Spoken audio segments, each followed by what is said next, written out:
Hello dear students.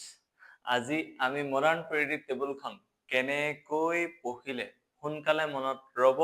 আৰু কেনেকৈ আমি পৰীক্ষাত কোৱেশ্চন কৰিব পাৰিম হেতুৰ ওপৰত মই কম তোমালোকক আৰু এই ভিডিঅ'টোত মই আসলে এক্সপ্লেইন কৰিম কেনেকৈ মনত ৰাখাব লাগে বাকি কোৱেশ্চন কেনেকৈ আহিব পাৰে হেবিলাক মই তোমালোকক বুজাই দিম এতিয়া চোৱা মডাৰ্ণ পিৰিয়ডিক টেবুলখন আমি কেনেকৈ মনত ৰাখিবলগীয়া পদ্ধতিটো হ'ল এখন টেবুল যদি আমি বনাই লওঁ তেতিয়া আমাক কাৰণ 20টা লৈকে এলিমেন্টৰ প্ৰয়োজন 20টা লৈকে আমাক ক্লাস 10ত প্ৰয়োজন গতিকে আমি এইখন টেবুল বনালে সহজ হৈ পৰিব এতিয়া ইয়াতনো এই নীলা ৰঙত এইটো লিখিছো কি নাম্বাৰ গিটা এইগিটা হৈছে ইলেক্ট্ৰনিক কনফিগাৰেশন মানে ইলেক্ট্ৰনীয় বিন্যাস মানে কি আছিল বৰৰ যে ক্লাস 9ত আমি পাইছিলো 2n square formula outer most সেলত 8টাতকৈ ইলেক্ট্ৰন বেছি থাকিব নোৱাৰিব এই less than 8 হ'ব লাগিব আউটাৰমোস্ট ইলেক্ট্ৰনৰ নাম্বাৰ আউটাৰমোস্ট সেলত বহিৰ্কক্ষপথত ইলেক্ট্ৰনৰ নাম্বাৰ কিমান হ'ব লাগিব 8টাতকৈ লেস হ'ব লাগিব বা 8টাৰ ইকুৱেল হ'ব লাগিব গতিকে সেই ৰুলটো ফলো কৰি আৰু ভিতৰ অৰবিট বিলাকত কিমান থাকিব লাগিব ম্যাক্সিমাম নাম্বাৰ 2n স্কয়াৰ থাকিব লাগিব সেইগিটা এটমছ এণ্ড মলিকিউল চেপ্টাৰটোত আছিল যে হেতু ব্যৱহাৰ কৰিলে যদি আমি চাও তেনেহলে ইলেক্ট্ৰনিক কনফিগাৰেশন গিটা আমাৰ এইগিটা পাম ক্যালসিয়ামৰ লৈকে ঠিক আছে আমি পিছত আকৌ বেলেগকেও পাম এতিয়া আমি বৰৰ নিয়ম মতে আমি এখিনি বুজিবলৈ চেষ্টাটো কৰিম এতিয়া হাইড্ৰোজেনৰ 1 জাদু বিলাক চাবা কিমান ধুনিয়া মডাৰ্ণ পিৰিয়ডিক টেবুলখন ইমানেই ধুনিয়াকে বনিলে তাৰ পিছত আমি যেতিয়া পঢ়িব বিচাৰো মানে মনত ৰাখিব বিচাৰো মনত ৰাখিবলৈ মানে এটা ধুনিয়া উপায় আছে এটো হৈছে ইলেক্ট্ৰনিক কনফিগাৰেশন ঠিক আছে এতিয়া আমি যদি চাও হাইড্ৰোজেনৰ কিমান হাইড্ৰোজেনৰ 1 নাম্বাৰ মানে এটা প্ৰটন আৰু এটা ইলেক্ট্ৰন আছে হ'ব গতিকে এতিয়া ইয়াৰ হাইড্ৰোজেনৰ এটা ইলেক্ট্ৰন আছে গতিকে বৰৰ নিয়ম মতে কি আছিল ফাৰ্স্ট সেলটোৰ নাম কি আছিল কে সেলটোৰ নাম্বাৰ কিমান আছিল n = 1 কিতাপত আছিল কে সেল মানে হ'ল n = 1 গতিকে 2n square 2 into 1 square maximum number of electron in k cell গতিকে k cellত হাইয়েস্ট ইলেক্ট্ৰন কেটা থাকিব পাৰিব হাইয়েস্ট ইলেক্ট্ৰন দুটা এতিয়া হাইড্ৰোজেনত কেটা আছে ইলেক্ট্ৰন এটাহে আছে গতিকে সেই কাৰণে হাইড্ৰোজেনৰ যেটো k cell যেটো হাইড্ৰোজেনৰ k cell ইয়াত কেৱল এটা ইলেক্ট্ৰনেই ঘূৰি ফুৰিব হল গতিকে ইলেক্ট্ৰনিক কনফিগাৰেশন 1 হ'ব আকৌ যদি আমি হিলিয়ামত চাও হিলিয়ামৰো যদি চেক কৰো হিলিয়ামৰো কেটা ইলেক্ট্ৰন থাকিব যেটো k cell হ'ব k cellটোত k কক্ষপথটো হ'ব n = 1 তাৰ কাষত দুটা ইলেক্ট্ৰন ঘূৰি ফুৰিব কাৰণ হিলিয়ামৰ নাম্বাৰ 2 দুটা প্ৰটন দুটা ইলেক্ট্ৰন আছে গতিকে হিলিয়ামটো কি হ'ব k cell কমপ্লিট হৈ থাকিব গতিকে আমি ইয়াৰ পৰা এতিয়া পিৰিয়ডিক টেবুলৰ যাদু চোৱা এইটো হ'ল হাইড্ৰোজেন এটো হ'ল হিলিয়াম ইহতৰ একেটা পিৰিয়ড আছে ইহতৰ সেলটো কি হ'ব k cell বুজি পালানে নেক্সট আকৌ যদি আমি নেক্সটটো চাও হাইড্ৰোজেন গ'ল এবাৰ আমি চাও লিথিয়াম বেৰিলিয়াম লিথিয়ামৰ যদি চাও লিথিয়ামটো যদি চাও ইয়াৰ চাৰিফালে লিথিয়ামৰ চাৰিফালে কি আছে এতিয়া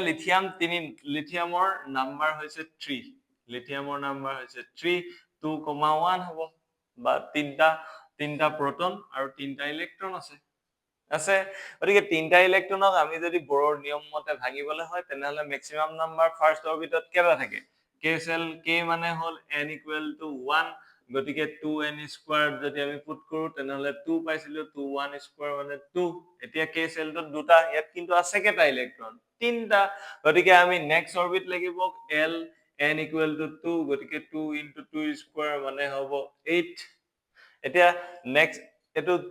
দুটা ইলেক্ট্ৰন যদি গুচি যায় লিথিয়ামৰ তেনেহলে এটো ভিতৰৰ সেলটোত যদি দুটা ইলেক্ট্ৰন গুচি যায় তেনেহলে আৰু কেটা ইলেক্ট্ৰন থাকিলে এটা ইলেক্ট্ৰন থাকিলে কিন্তু l সেলত কেটা হ'ব পাৰে 8টা হ'ব পাৰে গতিকে এটাটো হ'ব পাৰিবই গতিকে ইয়াত কেটা থাকিব ইলেক্ট্ৰন এটা গতিকে লিথিয়ামৰ যেটো ইলেক্ট্ৰনিক কনফিগাৰেশনটো কিমান হ'ব 2,1 এতিয়া যদি আমি বেৰিলিয়ামৰ চাও বেৰিলিয়াম মানে হ'ল 4 চাৰিটা ইলেক্ট্ৰন চাৰিটা প্ৰটন থাকিব গতিকে চাৰিটা ইলেক্ট্ৰন যদি আমি ভিতৰৰ অৰবিটটোত এটো হৈছে বেৰিলিয়াম,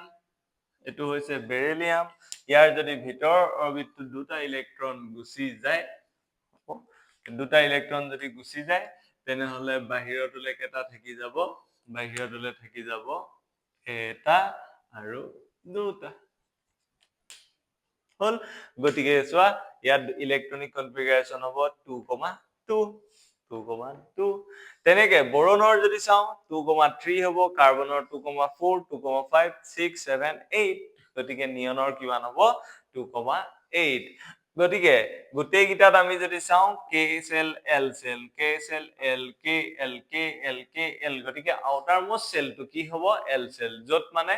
বাহিৰৰ বহিৰ কক্ষপথটো হ'ব, যিটোত মেক্সিমাম নাম্বাৰ অফ বাহিৰৰ ভ্যালেন্স ইলেক্ট্ৰন বিলাক থাকিব, বা বাহিৰৰ যেটো কক্ষপথ হ'ব যত ইলেক্ট্ৰন কমপ্লিট ইলেক্ট্ৰনৰ তাৰ পিছফালে নাথাকে মানে হ'ব বহিৰ কক্ষপথ। গতিকে হেতুত কেটা থাকিব, ইয়াত দুটাই থাকিব কে আৰু এল। গতিকে হেতুৱে হল পেৰিয়ডিক টেবুলৰ আকনত যাদুটো, যে এই পিৰিয়ডটোত যিখিনি থাকিব, এই পৰ্যায়টোত যিখিনি থাকিব, সেইখিনিৰ সেল কেটা হ'ব এল হ'ব।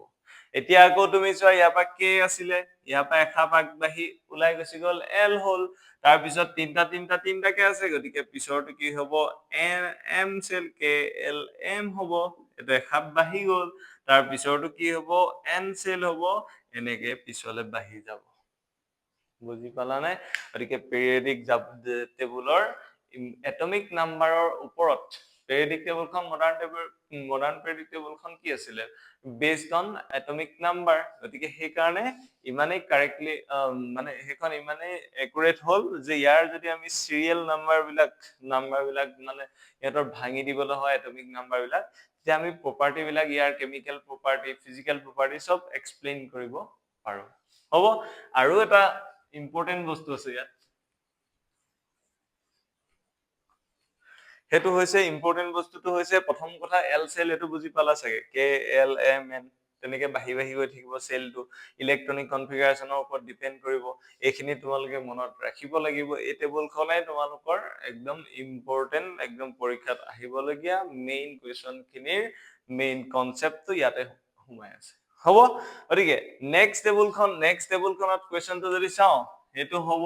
1 নম্বৰ গ্ৰুপ, এইটো হ'ব 2 নম্বৰ গ্ৰুপ। হল গ্ৰুপ নাম্বাৰ, এইটো মানে গ্ৰুপ নাম্বাৰ 1, গ্ৰুপ নাম্বাৰ 2, এইখিনি গ্ৰুপ নাম্বাৰ 1 2, গ্ৰুপ নাম্বাৰ 1। এইখিনি আমি নিলিখো, উল্টাকে যদি লিখি আহো, এইটো 18 নাম্বাৰ গ্ৰুপ, এইটো হ'ব 17 নাম্বাৰ গ্ৰুপ, এইটো 16, এইটো 15, এইটো 14, এইটো 13। এতিয়া আমি জানো যে বৰ্গ কেটা থাকে, বৰ্গ মানে গ্ৰুপ কেটা থাকে, 18টা থাকে আৰু পিৰিয়ড থাকে 7টা, কিন্তু বাকি মাজৰ কিটা কেলে নিলিখিলো। এতিয়া মাজৰ কিটা নিলিখাৰ কাৰণ হল যে আমাৰ ক্লাছ 10ত মাজৰ কিটাৰ প্ৰয়োজন নাই। বুজি পালানে? সেই কাৰণে এইগিটাই আমাৰটো 1ৰ পৰা 20টা এলিমেন্ট যদি আমি বিচাৰো, তেনেহলে সেই গিটাৰ কোনো মাজৰ এলিমেন্ট গিটাৰ লগত ক্লাছ 10ত মানে আমাৰ মাজৰ 3ৰ পৰা 5 নম্বৰ গ্ৰুপত 3ৰ পৰা 5 নম্বৰ গ্ৰুপত থকা যিখিনি এলিমেন্ট, সেইখিনি আমাৰ কোনো ধৰণৰ প্ৰয়োজন নাই, সেইখিনি কুৱেশ্যন নাই। 3 পৰা 5 নহয়, 3 পৰা 15। ঠিক আছে, 12 3 পৰা 12ৰ ভিতৰত যিখিনি থাকিব, সেইখিনি আমাৰ কোনো ধৰণৰ কুৱেশ্যন নাহে। গতিকে এইগিটাই আহিব, গতিকে আমি এইগিটা মনত ৰাখিলে হ'ল। এতিয়া কুৱেশ্যনটো আহিব কেনেকে? কুৱেশ্যনটো কেনেকে আহিব হেতু হল, তোমাক কুৱেশ্যনটো দিব যে ইলেক্ট্ৰনিক কনফিগাৰেশনটো হৈছে এটা এলিমেন্টৰ ইলেক্ট্ৰনিক কনফিগাৰেশনটো হৈছে 285। তেনেহলে এই এই এলিমেন্টটো মৌলটো এতিয়া কোনটো গ্ৰুপত থাকিব? গতিকে তুমি যদি এইটো 5 টো দেখি পেলাই তুমি যদি কৈ দিয়া 5 নম্বৰ গ্ৰুপত থাকিব, তেনেহলে তুমি পাবা ডাঙৰ এটা 0। বুজি পালানে? গতিকে তুমি মনত ৰাখিব লাগিব 285 যদি হয়, তেনেহলে 5 টোৱে কি বুজাব 15 নম্বৰ গ্ৰুপ বুজাব। 6 যদি হয় 16 বুজাব। 6 নম্বৰ গ্ৰুপ নুবুজায়, 16 নম্বৰ গ্ৰুপে বুজাব। 5 হলে 15 নম্বৰ গ্ৰুপ, 4 হলে 14 নম্বৰ, 3 হলে 13 নম্বৰ, 7 হলে 17 নম্বৰ গ্ৰুপ বুজাব। ঠিক আছে, গতিকে আমি যদি এইগিটাই মেইন কুৱেশ্যন আহিবলগীয়া পৰীক্ষাত। হ'ব পৰীক্ষাত আহিবলগীয়া মেইন কুৱেশ্যন নহয় আচলতে কনচেপচুৱেল বুলি ক'বলৈ গ'লে কনচেপচুৱেলি এইখিনি বুজি পালে তুমি পিছৰখিনি পঢ়িবা এতিয়া পিছত মেটালিক প্ৰপাৰ্টি ভেলেন্সি এটমিক সাইজ এইখিনি বুজিবলৈ হলে এইকেইটা জানিলেই হ'ব এই টেবুলখন তুমি এক্সপ্লেইন কৰিব বুজি পাই পেলাই মনত ৰাখি থলে হ'ব তুমি এইখন এনেকেই লিখি ল'বা লিখি লৈ তোমালোকে এইখন লিখি লৈ তোমালোকে এবাৰ টেবুলৰ সন্মুখত মাৰি থবা নাই নিজে এবাৰ বুজি চাবা K shell L shell M shell আৰু 1 2 3 এইকেইটা কেনেকে লিখিলো ঠিক আছে আজিলে ইমানেই হ'ব পিছৰখিনি যদি লাগে তোমালোকে কমেন্ট কৰিবা মই পিছৰখিনিও এক্সপ্লেইন কৰি দিম